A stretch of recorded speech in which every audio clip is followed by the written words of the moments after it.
কিশোরগঞ্জে শ্রমিকদের ঐক্যের দৃঢ় অঙ্গীকার। কিশোরগঞ্জ থেকে মোহাম্মদ জুনায়েদ হোসেন জুয়েলের তথ্য ও ছবিতে বিস্তারিত।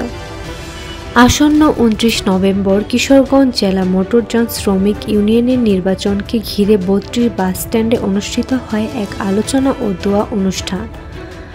শ্রমিকদের বিপুল উপস্থিতিতে অনুষ্ঠানটি পরিণত হয় এক মিলন মেলায়।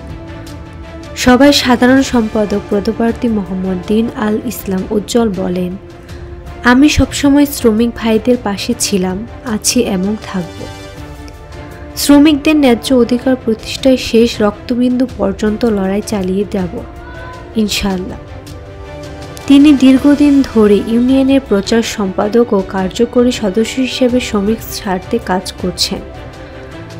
অনুষ্ঠানে বক্তারা শ্রমিকের ঐক্যের গুরুত্ব তুলে ধরে বলেন, শ্রমিকদের অধিকার রক্ষায় ঐক্য হচ্ছে সবচেয়ে বড় শক্তি।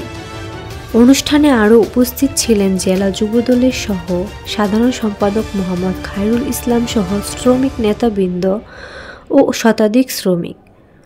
সবশেষে দেশের শ্রমজীবী মানুষের মঙ্গল কামনায় অনুষ্ঠিত হয় বিশেষ দোয়া ও মাহফিল। তানজিলা ইয়াসমিন চৈতি, দৈনিক নিউজ, বাংলাদেশ।